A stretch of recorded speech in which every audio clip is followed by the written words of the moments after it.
Once upon a time, the infamous rover Reynardo plundered the floating isles. Then his mother called him to her deathbed. "Swear to me that you won't die on the gallows," she rasped. Reluctantly, he swore. And he whiled away his days at home with music, cards, and wine. But the Emperor had changed.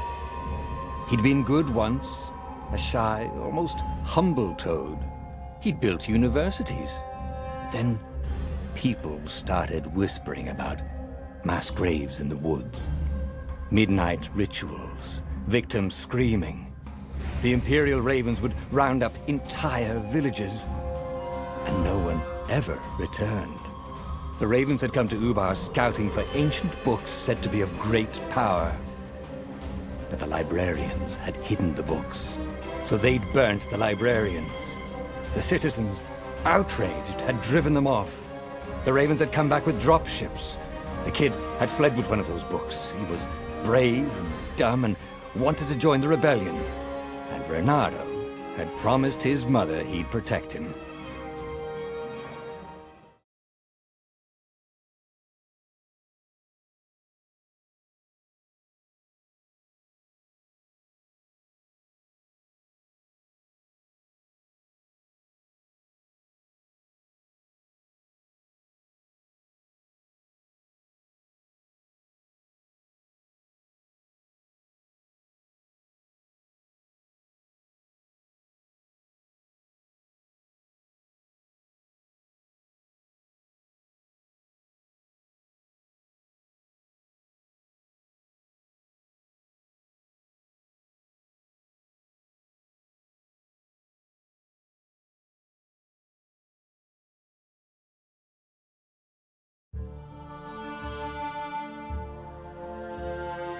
The kid was looking down, watching his city burn. "Sorry, kid," Reynardo told the kid. "Look, if we give them the book, they'll leave you alone." "My mother died for this book!" "I promised her I'd protect you." "Oh, damn it." The kid had run off. With the book, of course. So Reynardo had to run after him.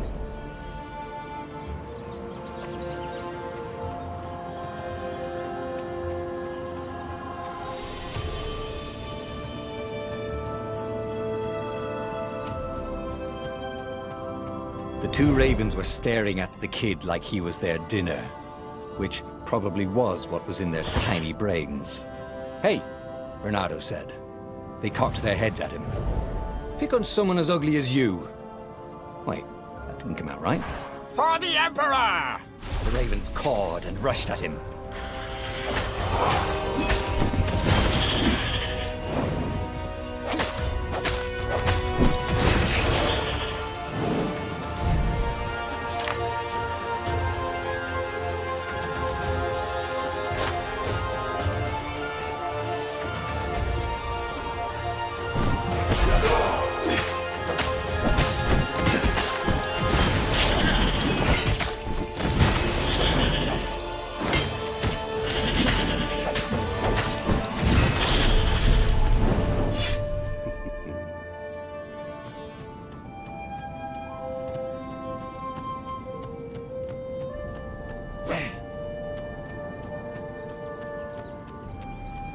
A dropship flew overhead. He hoped they hadn't noticed him. The kid.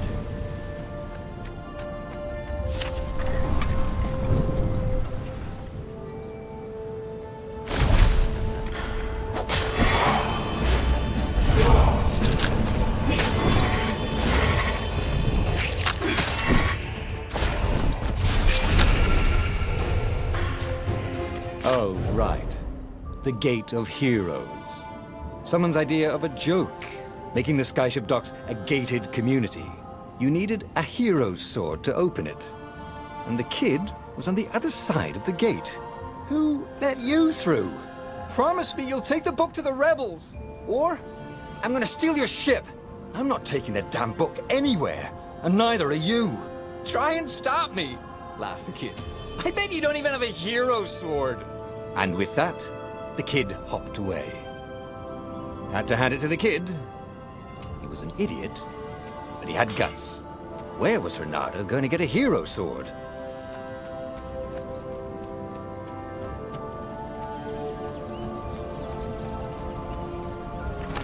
War and wind essence? That sounds about right. I'll need a workshop, though. Perfect.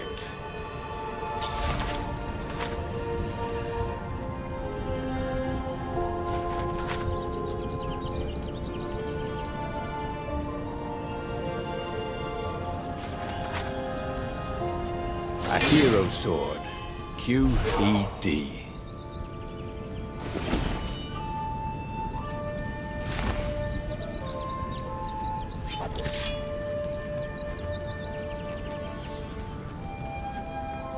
This is what he got for settling down and finding people to care about. The kid's mum had been a swell cook, and she'd laughed at Reynardo's jokes, even when he didn't know who'd made one. And then the ravens had come to burn her. And she'd made him promise to protect the kid. But she never told him where the book was, just the kid. He came up to a ledge. It was too far to jump. There'd been a bridge here before, hadn't there? And there was Peter, giggling at him. "How'd you get across?" he asked the kid. "Where'd you find a hook?" "I hopped," said the kid. Wise-ass kid. "Hey, look out behind you!" "Cute," said Reynardo. Oh, ravens.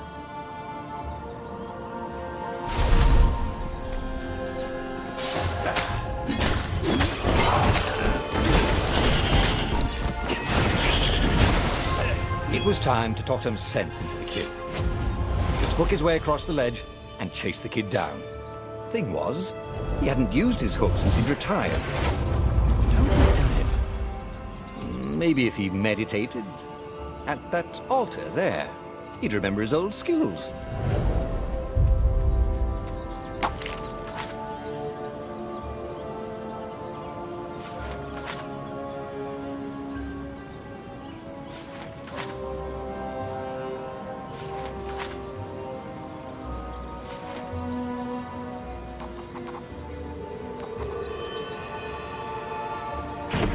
Starting to come back to him. Something you never completely forgot, like how to freeze time when attacking. The more he fought, the more he'd probably remember.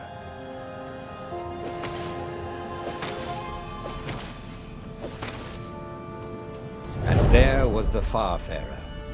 She was the fastest ship he'd ever known. She could do the Kessel Run in 12 furlongs. Oh, so the salesman had told him.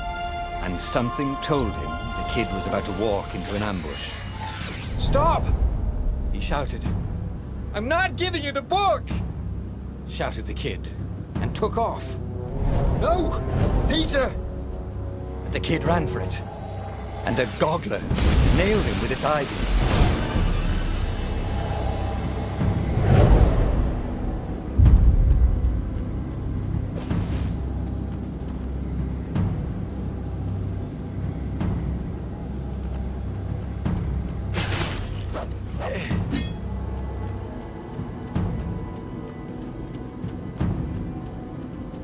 The book was unburned.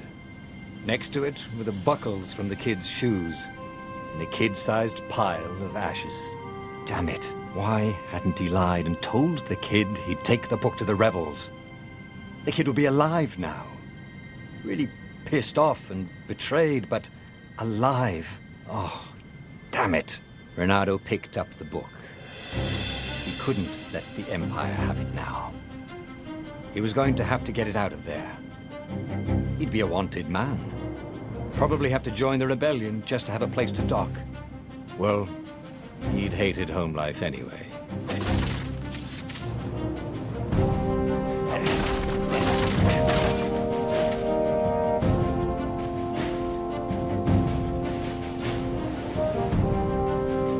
What was the big deal about this book anyway? Maybe he should open it and find out. All that had been years ago. How many? The war was a blur, and now 3 Raven scout ships were chasing him. "Where are you running, rebel?" cawed the Raven captain over the loudhailer. Reynardo could see them cranking up their catapults. "Just going out for milk?" Reynardo yelled back. "Where can you run?" laughed the Raven horribly. Far behind him, another city was burning. The dark cloud above its island was thousands of Imperial ships. The fleet was doing a thorough job. "Take us to the rebel base, and we'll spare your life!" it cawed. The entire jury-rigged rebel fleet was only a few islands to the east. Beyond that were only the pillars of heaven, a sea of endless blood-colored tornadoes. The rebellion was out of time, unless Reynardo could bring a game-changer. Maybe he could. Reynardo had found out where he could find the pieces of the Sky Ripper, the legendary weapon that had exiled the lost gods. Surely a legendary weapon could win the final battle. On the other hand, his old friend Lapino had sent Reynardo a desperate message saying he had a brilliant scheme to save the rebellion. If Reynardo could only rescue him. Reynardo dived the Farfarer towards the abyss. As he felt the heat of the jet stream, the Raven ships peeled off, not stable enough to follow him down there. Now it was time to choose. Lapino or the Sky Ripper?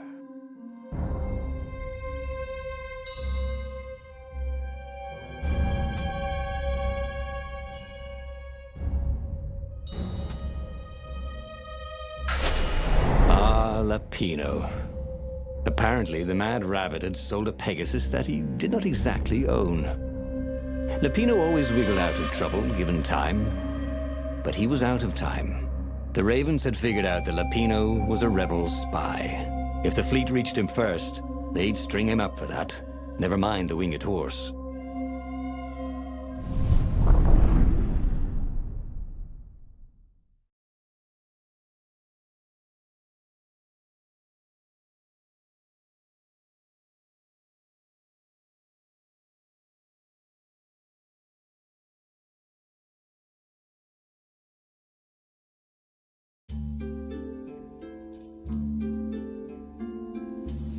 Lapino had apparently managed to confuse the judge by arguing that he hadn't actually stolen a winged horse. He'd only sold it. But wait, where was the prison? The village was empty. Had everybody fled the Ravens?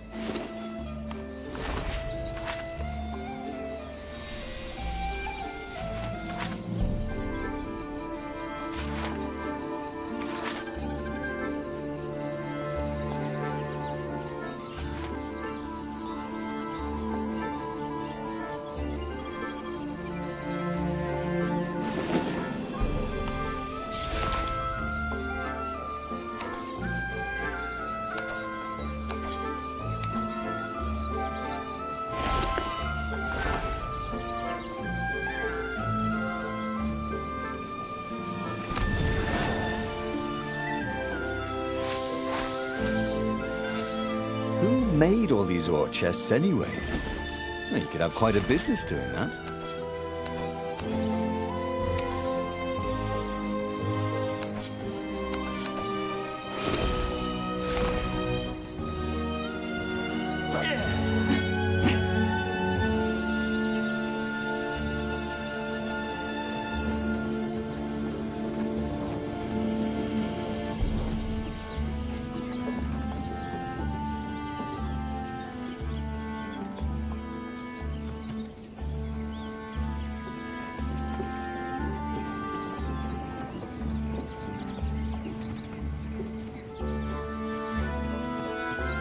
People were frightened these days.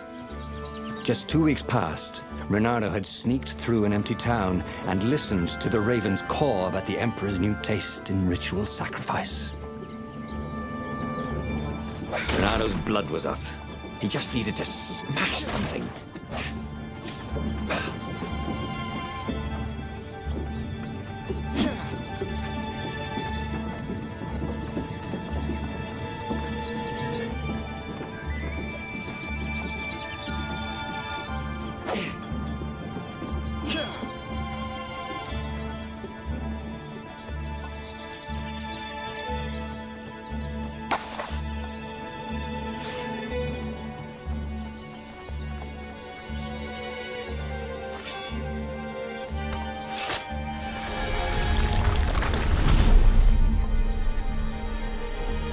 Can't we just agree to disagree? Said Renato. No?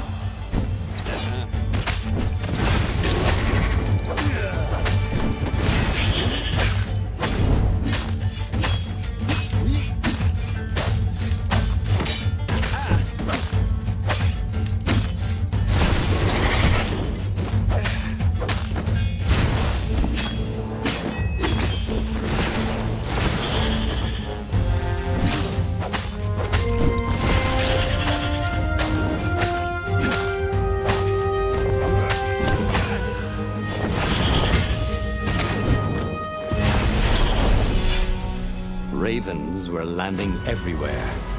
The advance guard. He'd better get moving. If they got to Lupino first, they'd eat him for breakfast. Or a snack. Ravens weren't picky. If they got hungry, they sometimes forgot to interrogate their prisoners. Even top spies like Lupino. Where had the mad rabbit got to?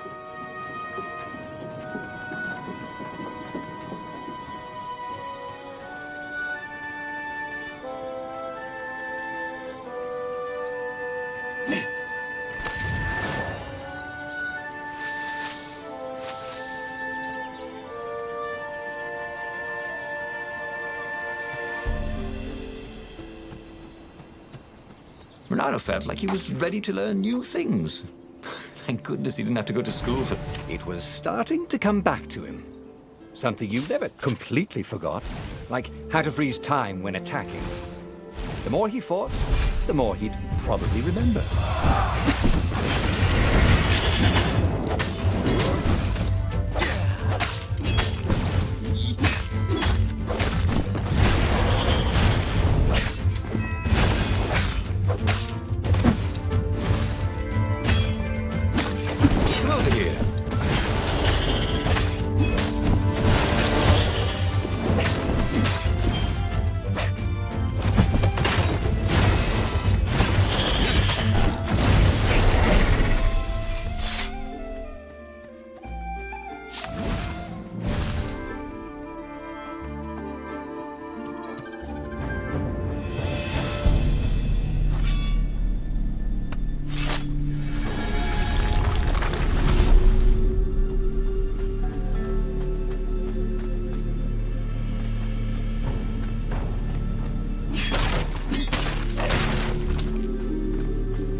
Already, Renato knew more than he ever had. But about what?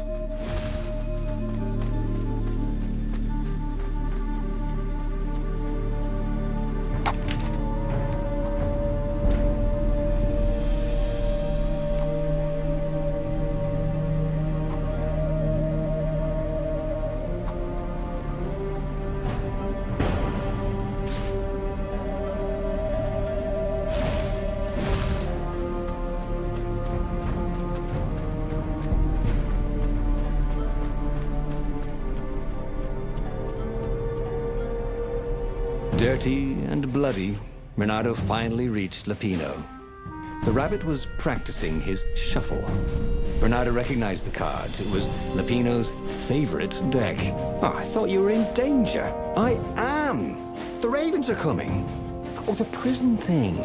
Right, yeah, see, this guard owed me 53 ducats, so we made a deal. They're very reasonable people, actually, for weasels. Now, I got a brilliant plan to kidnap Zenobia. We capture Zenobia, we find out what she knows. And that's the whole war right there. Easy peasy, lemon squeezy. Capture the Emperor's greatest general, who also happened to be a deadly sorcerer and, oh, his only daughter? That would be worth it. On the other hand, he could still get to the core of the Sky Ripper, even if he couldn't get the whole thing. It must have great power.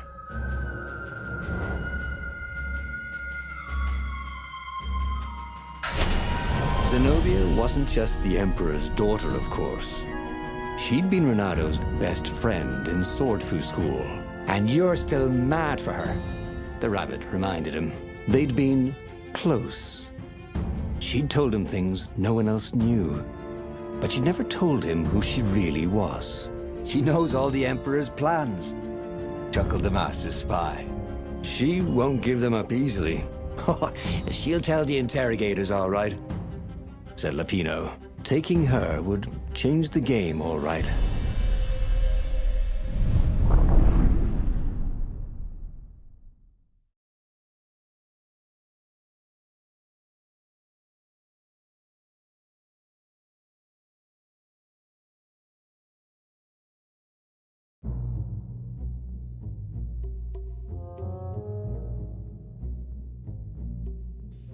The city was already under Zenobia's control. I had to admire her efficiency. Renato shivered at the thought of Zenobia at the mercy of the interrogators. Could he really turn her over to them? But this was war. It wasn't meant to be pretty.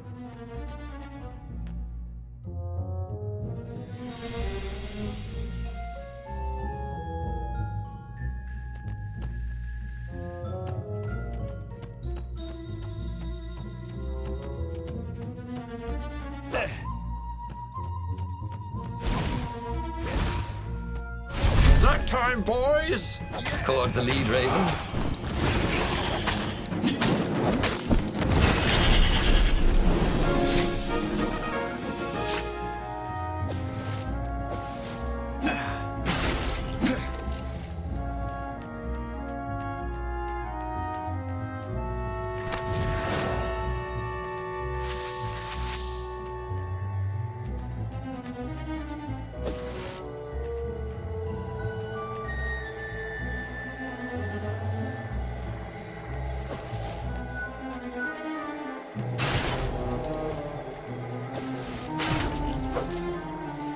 These things really slice like ham.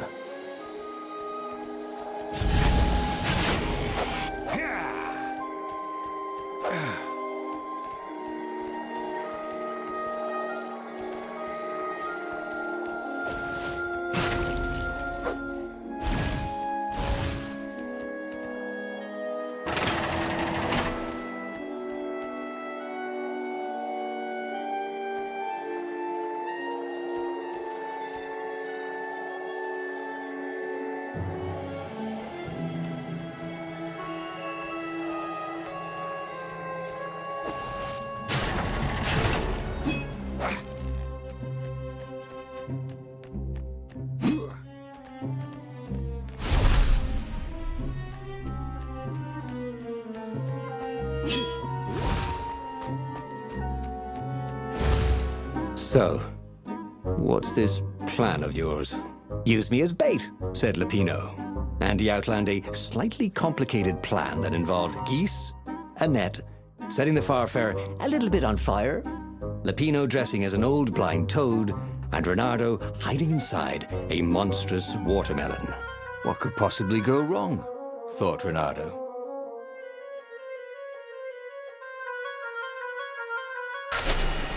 Oh, this is gonna be fun, said Lapino, as he ran to go set up his marvelous plan. If I craft a sword now, it's gonna be really short.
Renato felt dubious about the whole plan.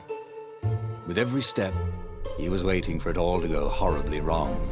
But against all odds, Lapino's idiotic plan worked.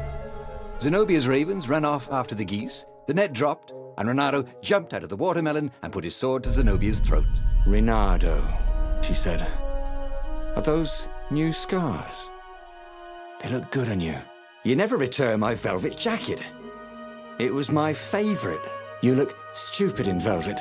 Oh, what does an imperial princess know about style? Oh, get a room, you two," said Latino. But the fleet was coming on fast, so they put Zenobia on the Farfarer and took her east, over the Nexus. She'd vanished from Swordfu School, from his life, without even saying goodbye, without ever telling him she was the Emperor's adopted daughter. Ah, Lapina was right, Renato thought reluctantly. She knows things. She recognized his look. "You're taking me to the interrogators, aren't you?" she said, wide-eyed. And then she jumped, with horror. Renato saw Zenobia plummeting. Then he saw the Nexus below them. Cats always land on their feet. "Ah, she'll head for the Imperial outpost," yelled Lapino. "You have to catch her."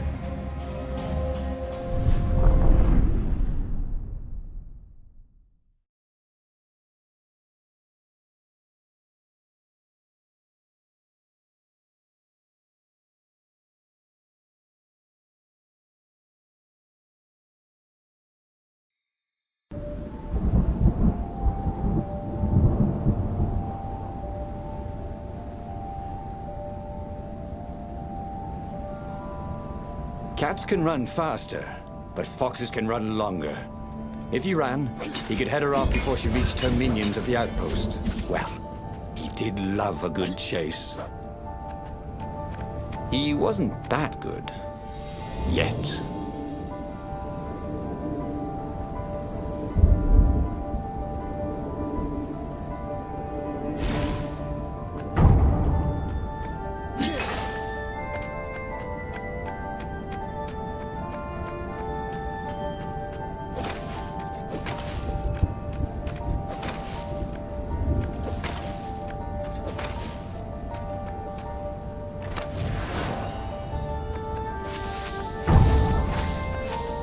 This chest was really awesome.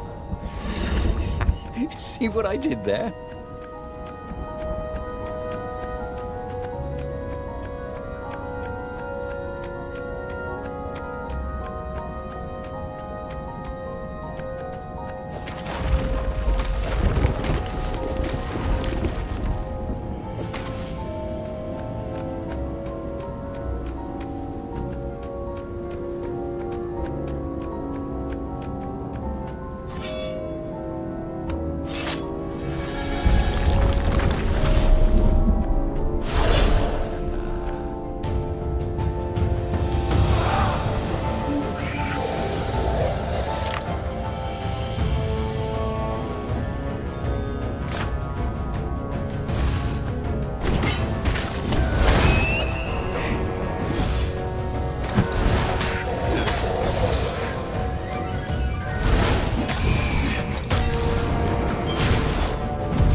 He was closing on her. He could smell her fear. He tried not to think about the interrogators at the secret base. What they'd do to her. Maybe it didn't have to end that way. Maybe he could talk to her. But, after all, there were worse things the Imperials had done to friends of his.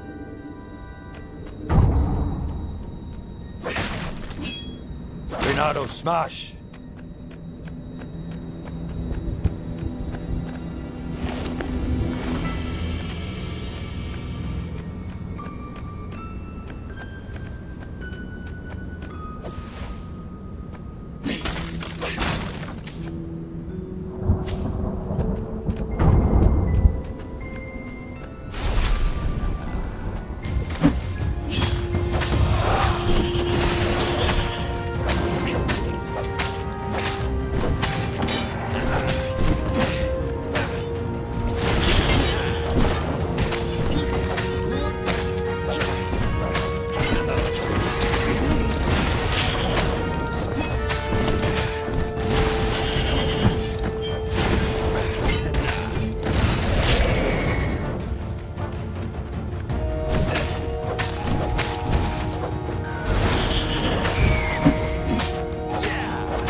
Bernardo reached the outpost.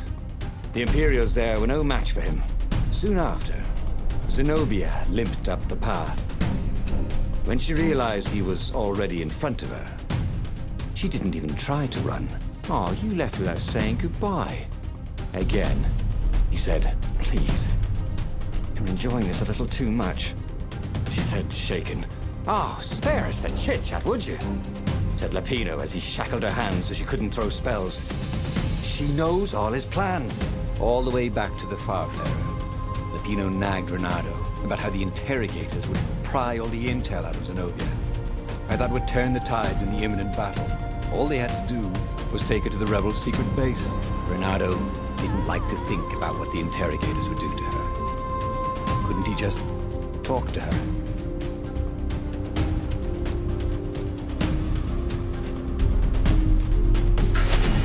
As they pulled away from the Nexus, Renato could see the fear in Zenobia's eyes. I can't take her to those creatures at the base, he whispered to Lapino. Ah, you've gone soft.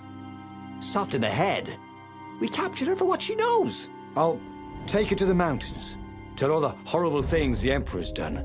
Yeah, believe me, she'll turn. And he turned the wheel. The hell you will, shouted Lapino, and he grabbed the wheel back from him. The two of them wrestled for control of the ship. It shot off like a mad sparrow. Suddenly, Renato was falling.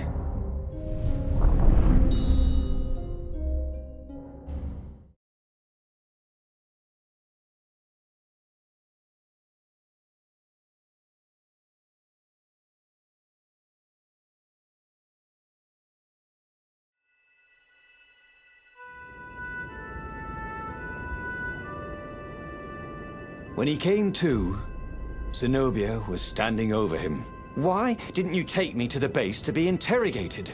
She demanded. Do you know what's left of people they interrogate? This is some trick, isn't it? To make me fall for you again. Well, I won't. Oh, go on then. Scurry back to your ravens. I can't stop you. But strangely, she didn't. As Renato set off to find the Farfarer, she followed him, keeping just out of sight of the ravens.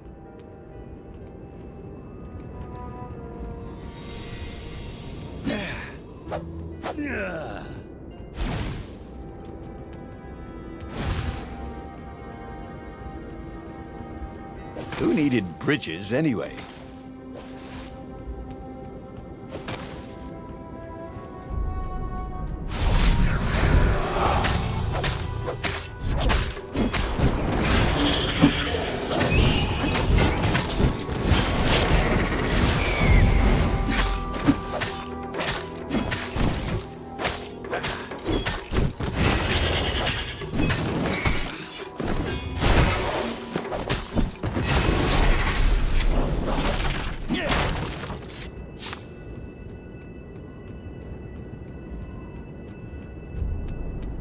There had to be something useful in these things, didn't there?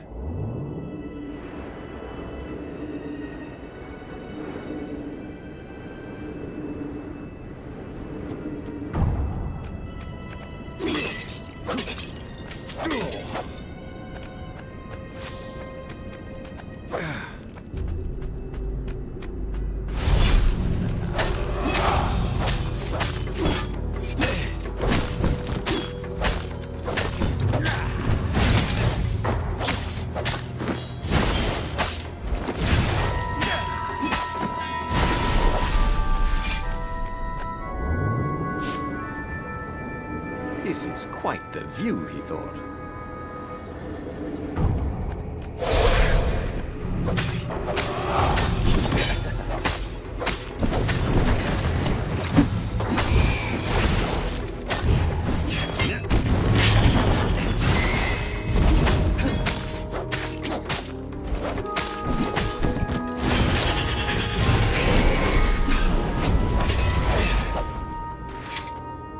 As Renato stopped to sniff the wind, Zenobia came up, still mad. Did you really think you'd just talk me into betraying my father? Oh yeah, sure, that was exactly my plan. Then why aren't you even talking to me? Because I've never talked you into anything in my life. They're gonna court-martial you for letting me go.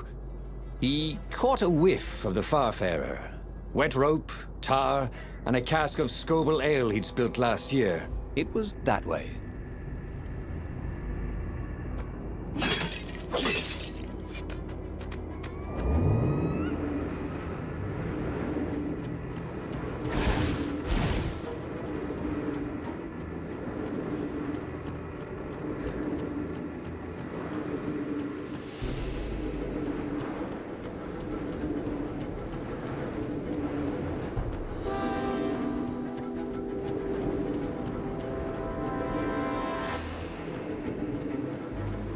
Renado's paws were getting numb.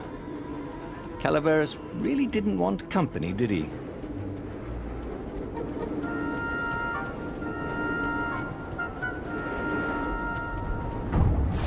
Renado wondered if he should have taken Zenobia to the rebel base for real. Maybe she wasn't playing him after all. After the bleak talk about the Emperor's dark secrets, he was regretting his suspicion.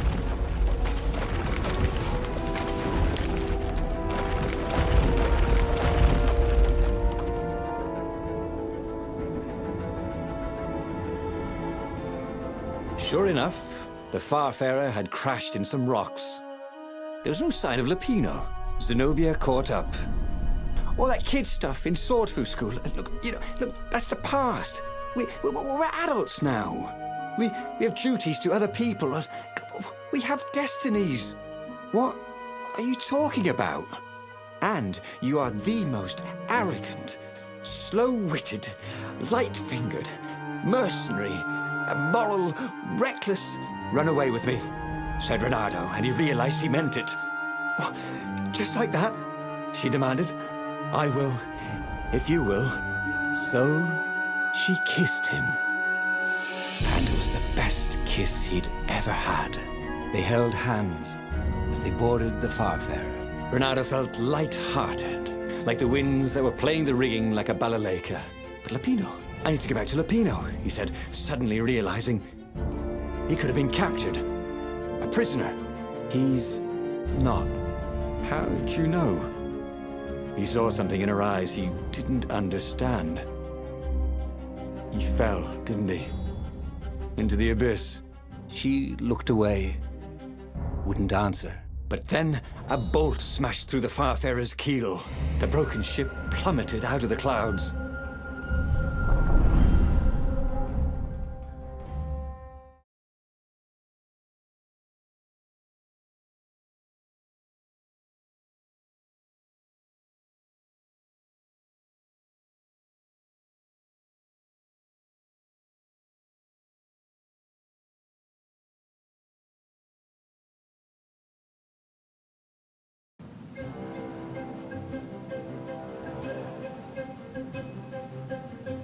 Renado picked himself off the deck.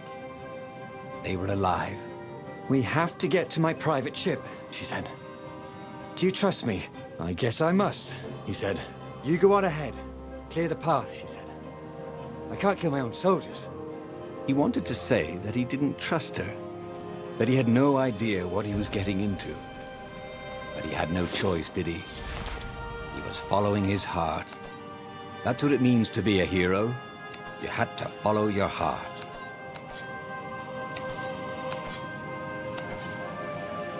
His trusty old sword was always a little better when he sharpened it.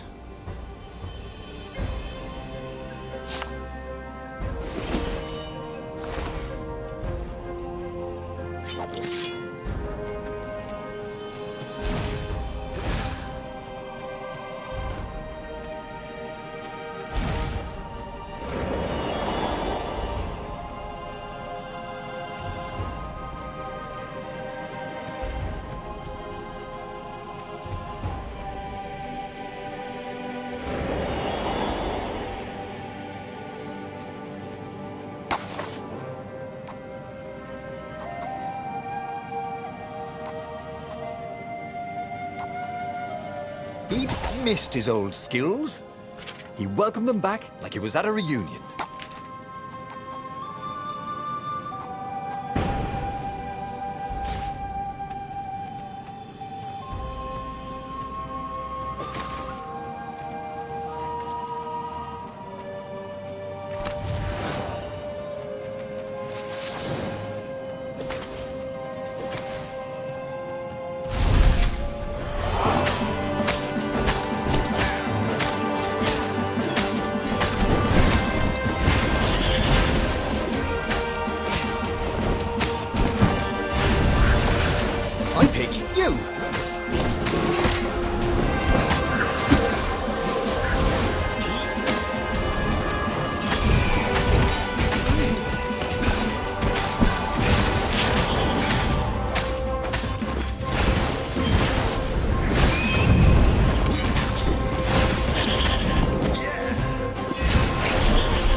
There were stickers all over the platform for really hot lady foxes, with pictures and addresses and everything.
Wondered if he could learn to cook this way. Probably not.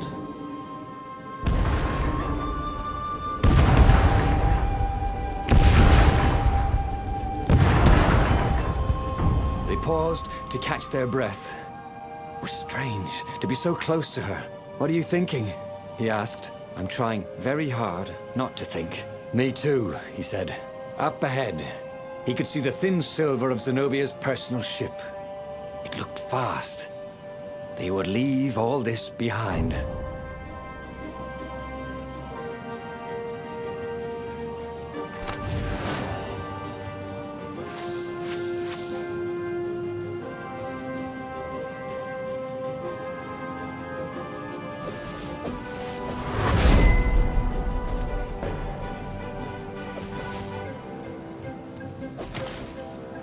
Once you try it, you're hooked.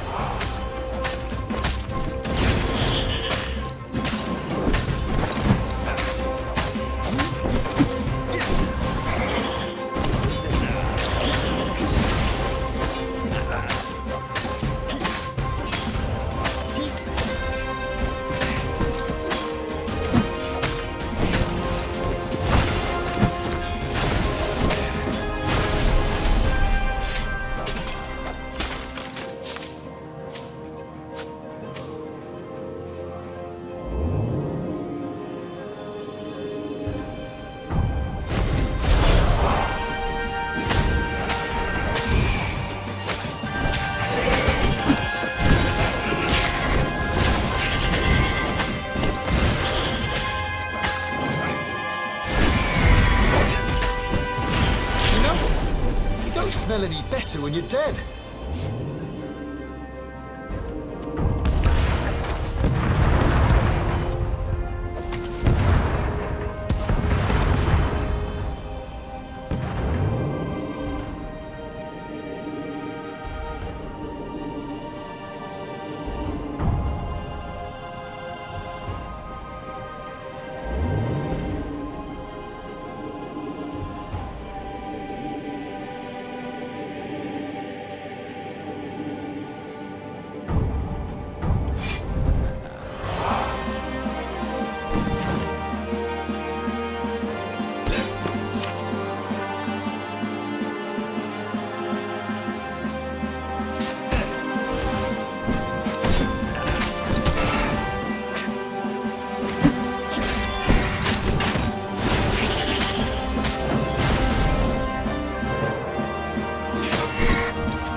As they reached her ship, Renato suddenly felt a sharp pain in his stomach.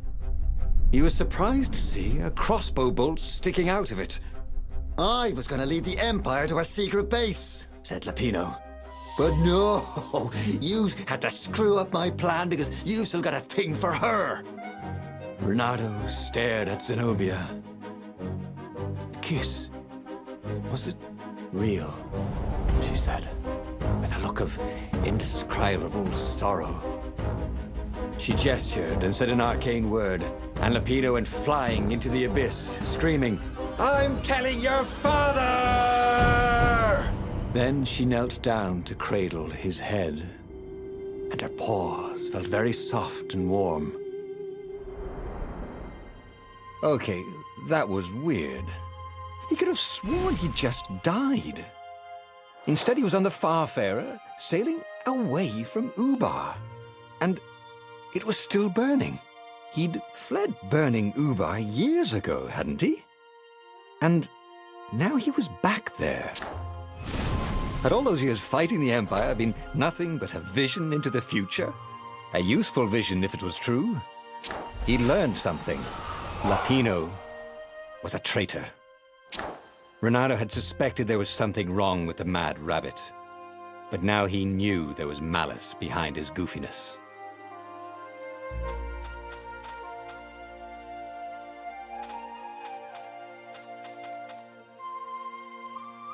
He'd made bad choices.